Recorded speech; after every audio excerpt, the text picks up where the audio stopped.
नमस्कार दोस्तों, मैं अशोक कुमार। आप देख रहे हैं आपका अपना YouTube channel the perfect civil engineering.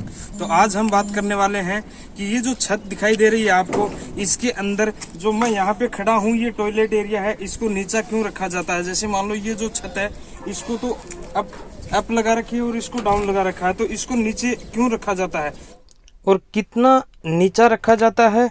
और ये फर्स्ट फ्लोर है, जैसे सेकंड फ्लोर और आनी है तो इसके ऊपर जैसे मान लो फ्लोरिंग जो आनी है इसकी, तो वो किचन से कितना नीचा इसको रखा जाता है, किचन की फ्लोरिंग से इस फ्लोरिंग को कितना नीचा रखा जाता है। और अगर मैं आपको यहाँ पे बीम दिखाऊं तो ये बीम जो है इसकी थिकनेस यहाँ पे 9 इंच है। जैसे कि यही बीम अगर 2 फीट गहरा हो तो क्या हम ये डाउन 2 फीट रखेंगे। तो इस तरीके का माप मैं आपको बताने वाला हूं कि अगर ये 2 फीट डाउन है तो इसमें हमें क्या करना होगा कि इस पे 1 फीट की साइड लगानी है, उसके अंदर 1 फीट का बीम तो नीचे चला जाएगा। जैसे ये दीवार है, अगर ये दीवार इस तरीके से है, अगर 9 इंच पे, तो इस तरीके से हम कर लेंगे। अगर यही बीम 2 फीट गहरा होता तो इसमें हम क्या करते कि 1 फीट की साइड लगाते। 1 फीट की साइड लगाने के बाद इसकी सेंटरिंग करते और सेंटरिंग करने के बाद जैसे इस पे सरिया डाल देते। और जब छत कास्टिंग करते हैं उस टाइम में हमें क्या करना होता है, इसके ऊपर साइड लगाना होता है, पूरा इसको कवर करना है।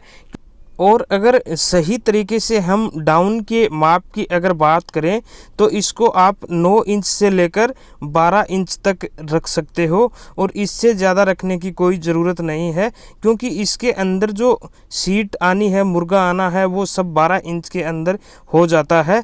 और इसके बाद जैसे इसमें बाथरूम के पाइप वगैरह आने हैं वो सब इसके अंदर आ जाते हैं।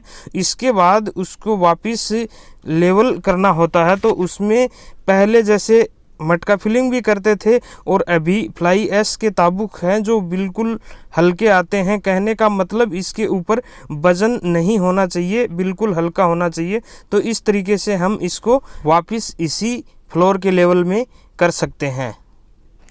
किचन का एरिया और ये जो बाथरूम का एरिया है, इन दोनों की अगर हम बात करें तो इन दोनों में क्या है कि जैसे मान लो किचन का जो फ्लोरिंग है वो थोड़ा सा अप होना चाहिए, और जो बाथरूम की अगर हम बात करें तो वो अगर हम माने अगर फ्लोरिंग से 5 mm उसको नीचा रखें, और उससे भी जैसे मान लो कि जिस साइड में हम पाइप लगाते हैं पानी निकालने के लिए, तो वो साइड तो और भी 5 mm इसको भी और नीचा रखना होता है।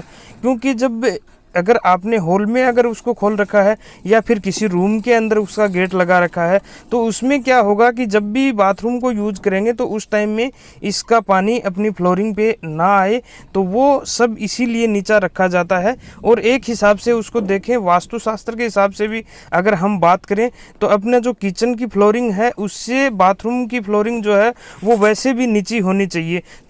और ये तो सब हो गई ऊपर फर्स्ट फ्लोर की बातें। और अगर हम बात करें ग्राउंड फ्लोर की, तो उसमें भी मैं आपको नीचे चलकर ये एरिया दिखा देता हूँ कि जहाँ पे जैसे मान लो नीचे जो बाथरूम है उसके ऊपर ही दूसरा बाथरूम आना चाहिए, क्योंकि उसमें पाइप जोड़ने में कोई तकलीफ नहीं होती है। तो चलो देखते हैं इससे नीचे के बाथरूम का एरिया।